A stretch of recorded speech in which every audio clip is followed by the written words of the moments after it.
Hello students, welcome to my YouTube channel Buniyad Urdu. Students, आज हम अल्लामा इकबाल की नज़्म निगारी या शेरी खिदमात के बारे में पढ़ेंगे। बच्चों, आज की वीडियो बहुत इम्पॉर्टेंट है। आप प्लीज़ इस वीडियो को आखिर तक देखें। तो चलिए स्टार्ट करते हैं। अल्लामा इकबाल उर्दू के बहुत बड़े शायर हुए हैं। वो नज़्म के ही नहीं, गज़ल के भी बड़े शायर थे।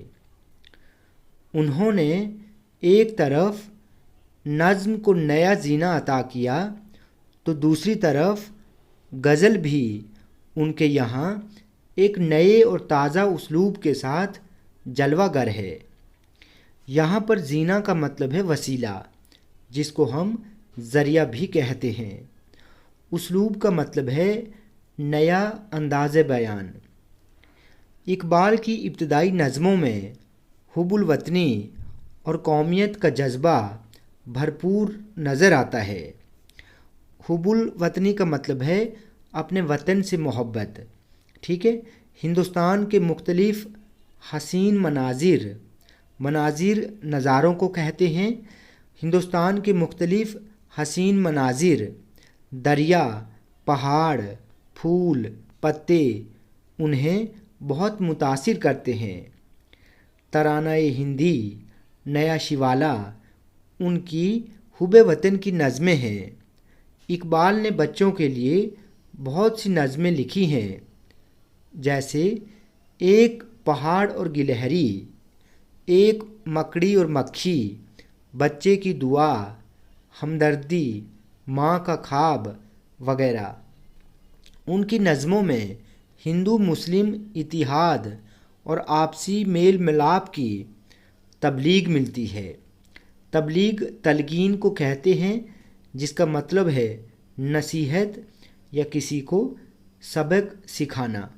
ठीक है, या फिर मैसेज देना।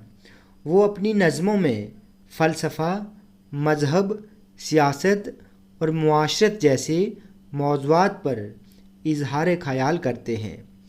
मुआशरत का मतलब है समाज के मुतालिक। उनकी नज़मों में जहद मुसलसल और अमल का पैगाम भी बदरजा उत्तम मौजूद है। उत्तम का मतलब उम्दा है, बदरजा का मतलब है बहुत ज़्यादा। उनकी नज़मों में तारीख़ी वाक़यात और मकामात का तज़किरा भी मिलता है। तज़किरा का मतलब है ज़िक्र करना। इकबाल की मशहूर तरीन नज़मों में मस्जिद कुर्तुबा, खिज़्र राह, तुलूए इस्लाम, शिकवा, जवाब शिकवा, साकीनामा, लेनिन खुदा के हुजूर में, ज़ौक़ व शौक़ वगैरह जैसी नज़में शामिल हैं। तो बच्चों, आज हमने अल्लामा इकबाल की नज़्म निगारी के बारे में पढ़ा। बच्चों, वीडियो आपको अच्छी लगी हो तो आप प्लीज़ इस चैनल को सब्सक्राइब करें, लाइक करें और शेयर करें।